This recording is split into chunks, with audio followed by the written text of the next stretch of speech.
tisi tiri kuti kune vakuru venyika ana Mnangagwa wakawa tiri kutambura baba tachidawo chingwa patafura uchanzwa Mnangagwa choti ukaita mhesa mukono tinokuveza. Saka hatingaiti baba vakadaroka vokuti isi tichinzwa nzara chiti tipewo chikafu tipewo mabasa tipewo tichengeterewo madhara tinge nambuya ade nemaovhetere mumachengetewo pavakashandawo pakakwana vakatora nyika kubva kuvarungu maovheto nasekuru vedavo iko zvino havo vakura. Saka vari kuda kuti vahore vakagara, hamusi kuvapa mari, muri kuvapa mabhasikoro, muri kuvapa chichichi. But tikuona vakaita sana Dorcas Moyo vangoshama havo muromo dzavo vachiimba, anopuwa 20,000 US obva apuwa nemota. But maovhetereni akasungunura nyika haana kana chaari kuwana, ari kununga svosve nemuromo. Saka tiri kuti hurumende yakadaro hatidi, hurumende yekusvasvanga, hurumende yekuveza vamwe hatidi, tinoda hurumende inounza chingwa patafura. Saka isusu tiri kufamba naGeza, tofamba nababa vedu Geza, tinofamba naComrade Nhluka yeMabhunu. Vana veZimbabwe handei paPretoria tinomirira Comrade vedu, because Magananda awa ari kuzama nepaanogona napo Magananda kuti akanganise chingungundengu chedu. But izvi ndezvedenga, izvi ndezvedenga, hazvimisike. Saka vana veZimbabwe ngatibatanei, uwandu hwedu ndo hunoita kuti chingungundengu tichihwine. Handiti ndinotenda kune vaenda kuzichechi, hatina matrainer wedu yaComrade Nhluka yeMabhunu. Ndinotenda the judiciary, judiciary, we are warning you, we have been watching you. This has been going on for a long time. Don't be used as a tool na Emerson kudzvanyirira vanhu. Muri kudzvanyirira vanhu. We fought to have the right to free speech, free assembly and free association. Saka imwe vanhu vejudiciary hazvina kutanga kuna Mhlanga. Vese vana Timba makavavharira, vana Chipala makavavharira, vana Sikala makavavharira. Saka vanhu vopotera kupi? Vanhu vari pakati vakaenda kujudiciary kuda ndokukasharisana nejustice. Vopotera kunani? We don't want judiciary. Justice Malawa, put your house in order, please. Please. We will come after you guys, and we will come after you, and we will come after you very soon. We are telling you this. Fellow Zimbabweans, corruption in Mnangagwa's government has remained a cancer in the country.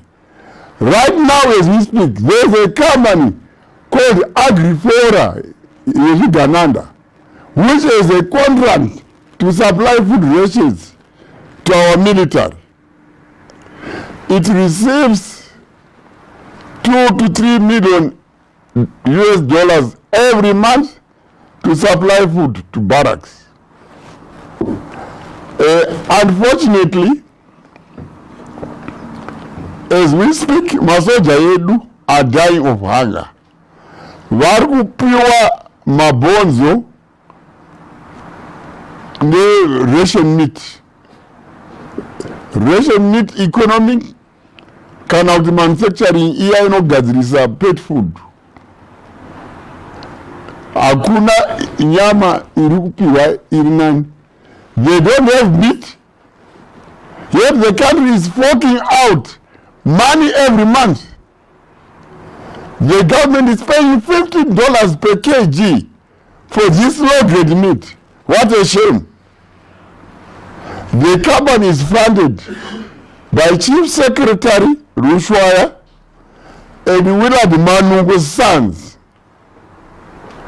We know what is happening. Mnangagwa has continued to deploy his Ganandas to hold this country dry.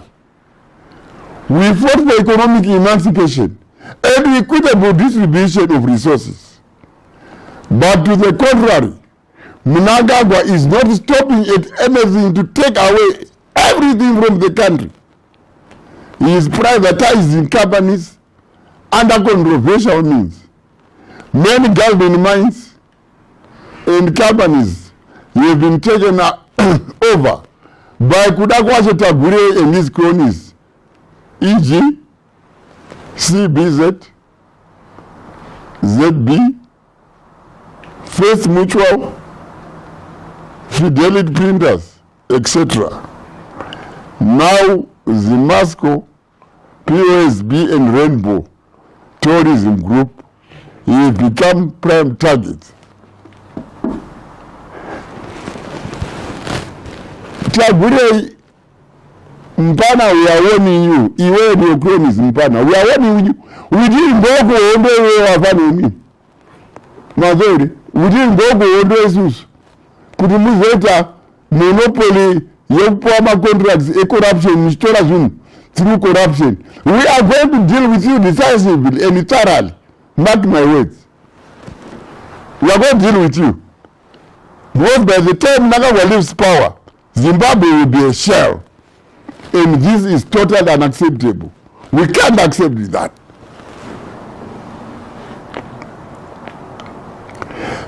Future generations will never forgive us if we don't take action. Mnangagwa is assured that the RBZ and the Treasury is run as a personal tax shop by his influence like Tagure, Wikineche Chivayo, Scott Chakupanya, Tungwarara, his children among the many. We understand the pro forma invoices for service providers to government are now signed in the OPC by Mnangagwa himself as a way of trying to cover corrupt tenders he awards to his cronies and companies linked to his children. All this will come to an end, mark my words. We also know that Mnangagwa is awarded Scott Sakupanya the sole license to export gold without paying tax. Sakupanya does not pay 14% tax paid by others. Because of this, he is now charging other companies 7% to export their gold. We know that you and Scott share the proceeds of the dirty deal. This deprives government a lot of gold revenue.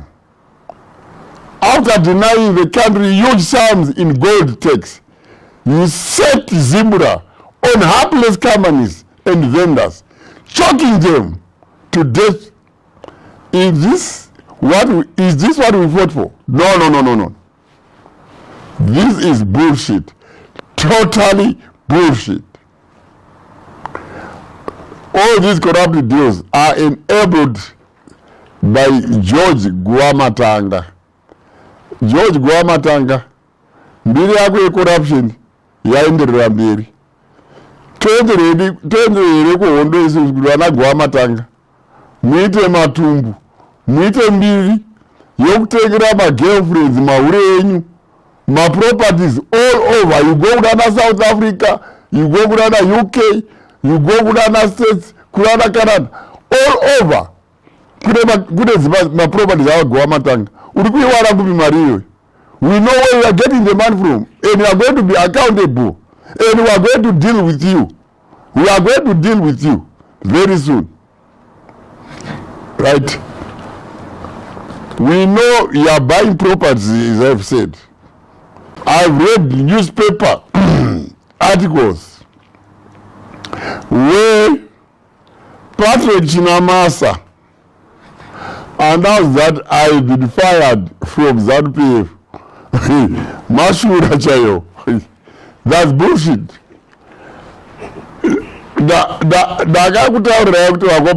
ZANU-PF. ZANU and ZAPU were bad long back. ZANU-PF is a product of ZIPRA and ZANA forces. That is our baby. ZANU-PF is party blood. No one can fire me from ZANU-PF. Right? There is no one who can fire me from ZANU-PF. Instead, ini ndakatodzinga Mnangagwa nema 2020s ake muZANU-PF. We fired them. Shangu saka kuti vaende. Maybe if they are taking of their own ZANU-PF icho, you know, chatisaka na basa nacho ichocho. But the true ZANU-PF, no, ndakavadzinga.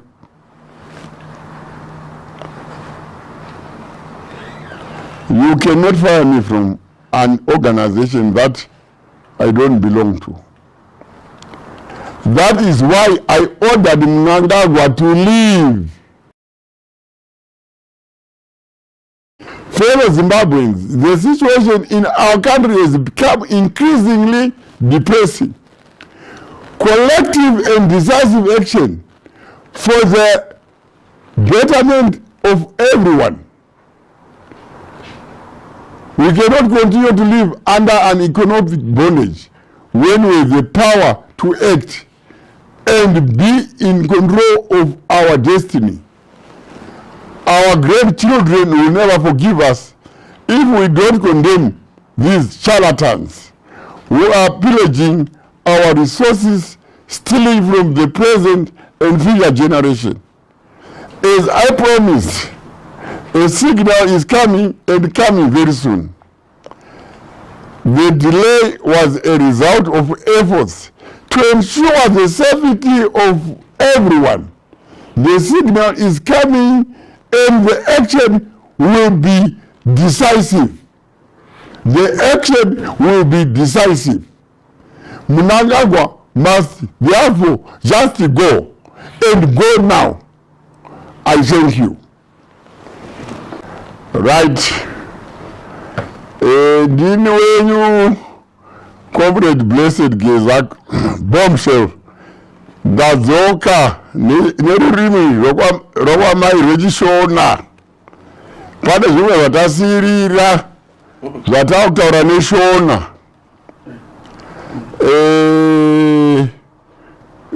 Kune vamwe vedu vasinganzwi chirungu tati titaure nerurimi rwavamai. Ndichatanga nenyaya dziri kuitika mazuva ano, nyaya dzinobatanidza General Chiwenga. General Chiwenga ndikomanda wedu isu macomrades. General Chiwenga mutungamiriri wedu isu maZimbabweans. Nhoroondo General Chiwenga inozikanwa nemunhu wese muZimbabwe, especially kwatiri isusu war veterans. Chiwenga is our living hero, is our leader. And tinofa navo. We are going to stand by General Chiwenga. It's a disgrace. Kuti vana Chris Mutsvangwa uri bro wangu, but unonyadzisa. Unosiya mukadzi wako achitukwa, you know, achitukwa achinzi hure anourana Mnangagwa, anoita sei. You don't even confront varume vari kutuka mukadzi wako. You know, vachifubura mukadzi. Monica is my friend. You know, unomusiya achifubura kuti hure. Unodi confront varume vavo. Wakunosvika usavachitaura nezvaMary kundonomudasireki Mary. Wakambondomuona kuhospitari. You know, chakuita kuti usavachitaura nezvaMary and uri so disrespectful of your commander. Chava kukanganisira Chiwenga chi. Tell us. Isusu macomrades, we are demanding this from you, Chris, now. Right? Where's that Mnangagwa? Mnangagwa akakondori. Anakuya cheka macommanders kudhara. Chaka akawanda ari kumaofisi kwaDhubu Jeda kuzambia uko. Aitsvaga chi. You know? I've always said Mnangagwa akauya is a beneficiary of nepotism. Right? And he was deprived, Mnangagwa, by special branch. I have all the records now, and I'm going to expose him. Particularly in the Bandera. So I don't have to tell my comrades. Iwe Chris na chinomona zvamuri kuita siyanai nazvo, tiri kudhira nemi, siyanai nazvo zvamuri kuita izvozvo, siyanai nazvo. Let's respect our commanders. Yeah, atidi kuti, you know, it is not only General Chiwenga. Makata kana ana mai mjuru wesa, yeah, mapita kuna Mugabe aita zvechihure kuhondo, Mugabe akamboita zvechihure kuhondo. Iwewe Chris, you are trying to rewrite the history. Sani iwewe pakasungwa panyazonya iwewe 1976 uchinzi rumunhu wakuzorewa ari kutaura nezvazvo ndiani? Hauda kugara muhandaki iwewe for 4 months uchinzi wakuzorewa iwewe. Bullshit man Chris. Unotinyadzisa makomrades, unotinyadzisa, right? Zvino tikaongorora vanhu vanodanana vachisiyana, vanhu vachidanana vachisiyana, zvinowanikwa muupenyu. Handi comrade General Chiwenga vataka kusiyana nemudzimai wavo, but the truth of the matter is, right, munoziva chakaitika imi, you know who wanted to kill General Chiwenga. Munozviziva mose imi, right? Mnangagwa was 100% involved mukupoisona General Chiwenga. I got the evidence from munina wake anonzi Joseph Rera. Mnangagwa pakabvunzwa naJoseph Rera kuti nhamukoma kwava Chiwenga kuChina uko kwavakaenda uko vava kunzwa sei? Iwe basoni vakataurira kuna Joseph Rera iwe kuti Mnangagwa hasi kudzoka takapedza naye kudhara, iwe ari kudzoka ari mucoffin. Iwe Mnangagwa iwe, you poison Chiwenga. Bullshit, right? Manje ruso vachitumira mukadzi wako, right? Mary paakarwara, right, kana mai muda Sterek akataura nemukadzi wako, ataura nemukadzi wako iwewe kuti ndibatsirei, right? Mukadzi wako iwe akati it's a family affair, but naoda kunyepera kuti moda Mary Sterek. Mukadzi wako ari kufonera Mary from January. We've got the records from Econet in Net 1. Ma records aripo ndinawo, right? Iwe Junior, bwana wako Mnangagwa Junior, Pokelo na Julai Moyo ya a disgrace. Iwe Julai Moyo will deal with you. Muchifurira Mary kuti ataure kutizvo, you know, akadibirwa maoko namakumbo General Chiwenga. That's bullshit. That is totally bullshit.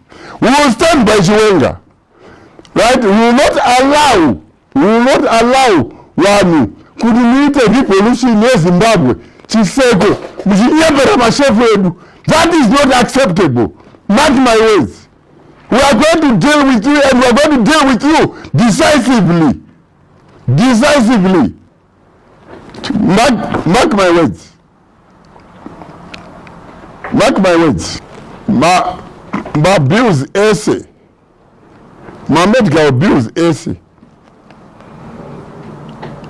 Amiri arubadawa na General Chiwenga. Zvese izvozvo hamuzvitauri. Zvese izvozvo hamuzvitauri. Why musingazvitauri izvozvo? Ndati why musingazvitauri izvozvo? Ndepapi pakamira General Chiwenga ine macheti achigura-gura maoko aMary, achigura-gura makumbo aMary zvinotaurwa navamwe vanhu kuti, you know, akagura-gura, right? Nokuda kweurwere hwake zviri kuitwa namadoctors. Saka what do you expect Chiwenga to do? Is Chiwenga a medical doctor? Bullshit, man. Mauda utitsamisa isusu. We will stand by him. We are planning my demonstrations, right? You are planning my demonstrations. Eni madzimai ari kutitaurira kuti comrade Geza todi nemapenzi aya. Eni tiri kutaura kuti bullshit. Iwe chinomaona my comrades ese, they've always questioned unhu hwako, because pawakauya kuhondo people suspected kuti wanga wakatumwa neRhodesia special branch, and zvakubuda pachena izvezvi, right? Kuti iwe wakatumwa chaiko chinoona iwe wanga wakatumwa. Why do you hate your commander like that? chaicho zvikanzizvo Chiwenga akaukanganisira ichiima comrades, not kudii. Ndoda kuti ndianze kuziva kuti Chiwenga akaukanganisira ichii. You are going out of your way to fight your own commander. You know, akaukanganisira ichi muchijoina machesi maselu scouter vana Garwe, you know, vana matuke ana baba vakauraisa macomrades akawanda vagutu, you know. Garwe was a selu scout, right? Ndo amagudhilanawo manje muchiti pasina Chiwenga imimi muvakatokuregerera. We are going to deal with you. We will definitely take action against you.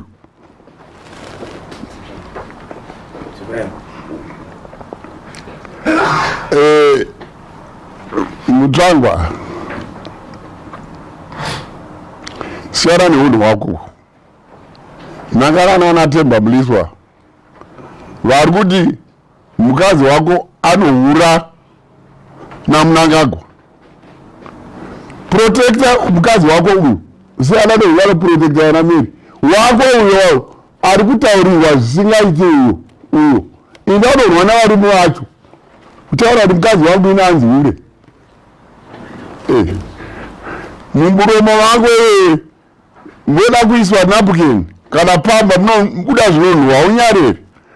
Oti munhu wakaenda kuchikoro utaura zvinhu zvemanga maka kudaro. Right. Going to Mnangagwa, you were deployed by the Rhodesian special branch kuuya kuHondo. Now we have the evidence. You were trained by Standard, right? Saka when you came kuHondo, you came on a mission.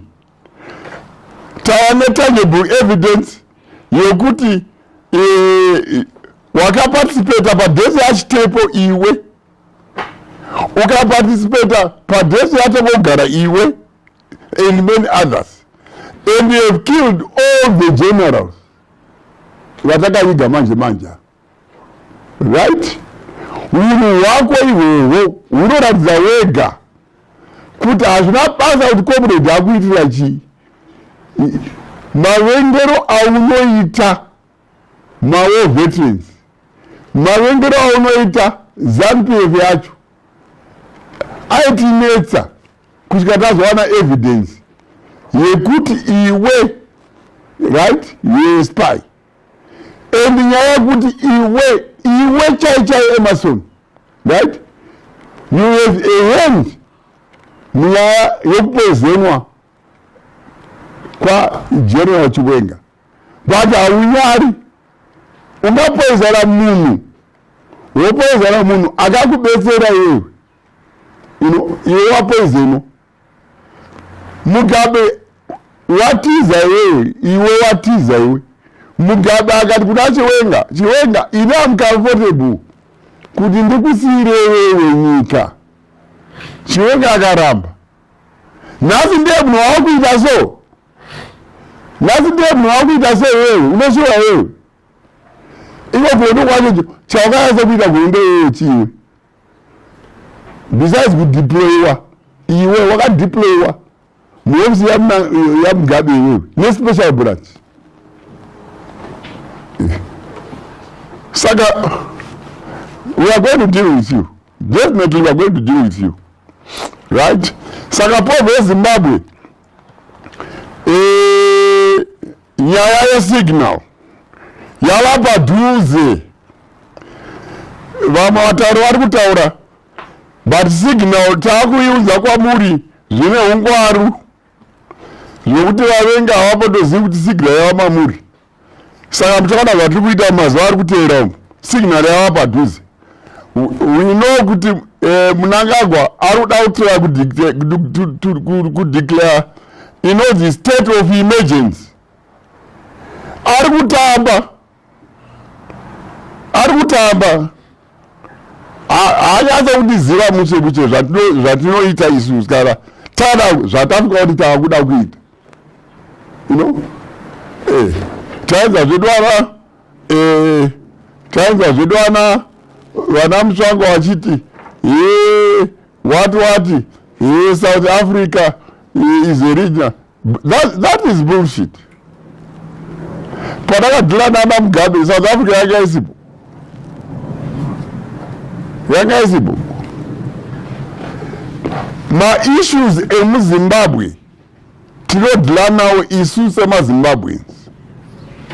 Isu semaZimbabweans tichadhila ma-issues edu. Right?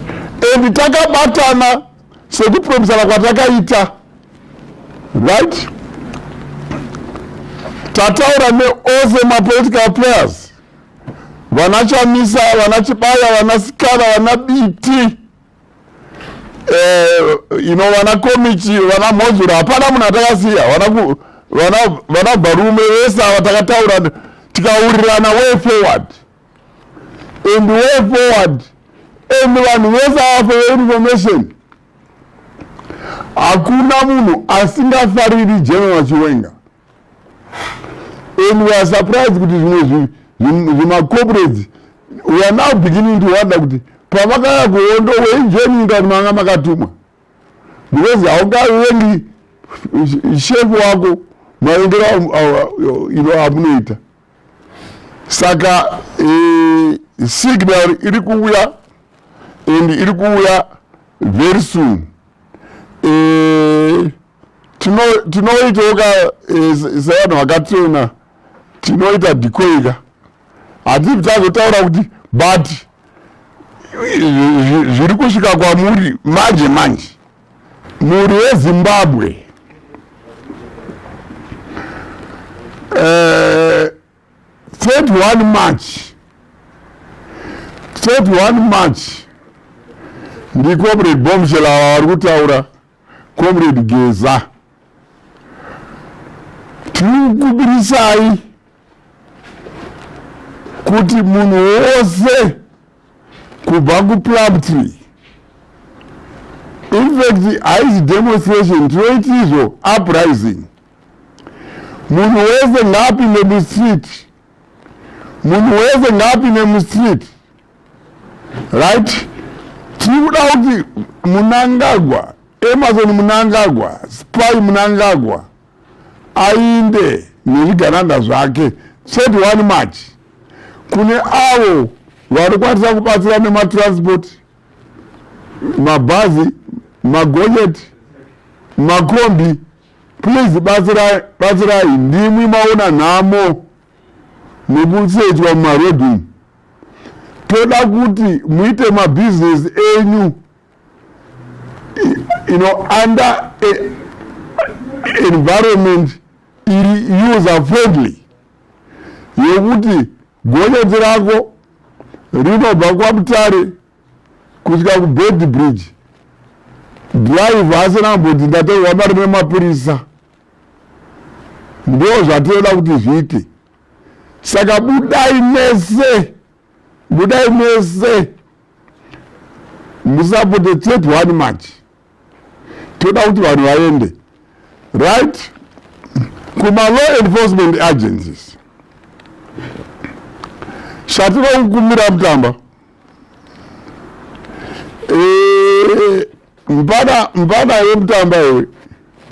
Wakanditumira vafana vekuhomeside nema AK 4 masquad kuti vandiuraye ini. Mhosva yangu ndei.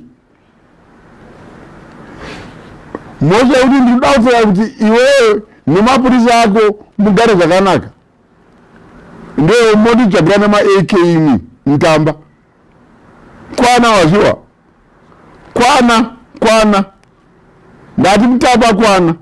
Saka apa ndiri kutaura kuti hatidi kunzwa kuti pane demonstrator arohwa, pana demonstrator akuwara.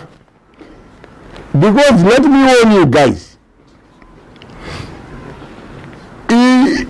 it's a wave, it is unstoppable. Saka kana musikaoni zvinhu on the ground, yeti mune chance yekupuwa intelligence nevakomana venyu vepeace kupusa kwenyu. Jere rachakupinzai hamuri bude ana Mutamba. Mark my words. Uchishandiswa nayo pasoni wako iye.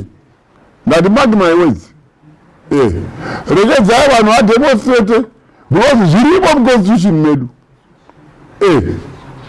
Tiri kuitira izvi kuti mapurisa edu, masoja edu, povo edu, mavendors edu, munhu wese wemuZimbabwe vave namararamiro akanaka.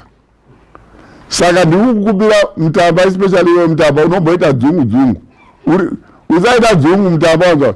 Ida unonzi musobhadhi unonzi chidoro chiya chinomwada vanhu vanodhakwa. Usamwa doro Mutamba iwe.